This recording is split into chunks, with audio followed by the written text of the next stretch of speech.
Empowering our veterans to overcome the trauma of the past by focusing on the future. Well, that's the mission of Operation Comfort. But right now, that mission is in jeopardy. Joining me now is Chris Levack with Operation Comfort to talk more about your mission and how everybody at home can help this morning. Chris, thanks for being here. Thank you for having me. Well, first of all, Chris, I want to ask you about Operation Comfort. Many of our viewers may not be familiar with the organization. You guys have been around for almost 20 years helping our local veterans and their families. Talk about your mission. Yes, ma'am. So our organization was established in 2003. Our founder was a flight attendant, and she was bringing wounded service members back home from Kuwait City, and she had a calling to be able to help. Wow. And from there, Janice just took the organization and she ran. And so what we do is we provide adaptive programs and adaptive sports for our disabled veterans within the community.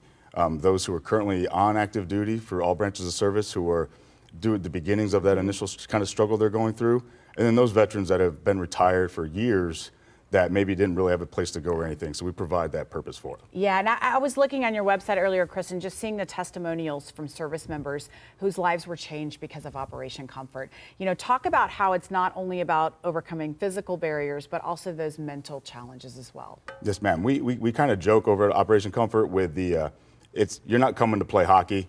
You're coming because you're surrounded by like-minded service members and your friends who are there more to just be that additional therapy. You don't realize what we're doing is an actual therapy in itself. So all of our programs, from our more aggressive type programs that we call like our sled hockey program, to we have cycling and just being able to get out on a bike and just go for a ride. And it's you get that physical, attention that your body needs, but you also get that emotional endorphin release because you've got someone that's there talking with you the whole time. And that support from people that know what you've been through.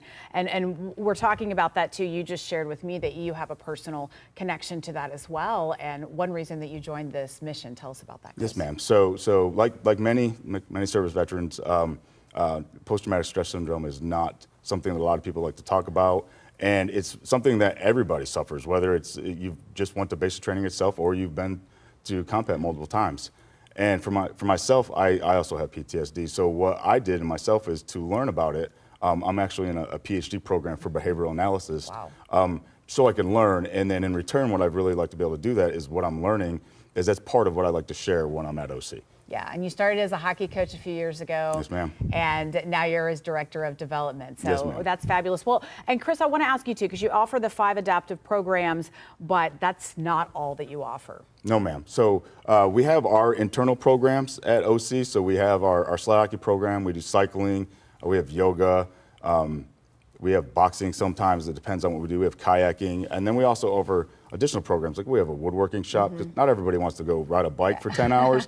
But I mean, you get to come in a wood shop and be able to tinker around and do stuff like that. So we have those. But there's also outside agencies within the San Antonio area, like with Texas Parasports and stuff, who also have additional programs. Wow. So we partner with them. And then so our veterans, our bottom line with this whole organization, the group, that what we do is if it's something that you've always wanted to do or you did before and you don't think you could do it now, we're going to make it happen. Wow. We've seen that happen almost 20 years now, yes, 18 years.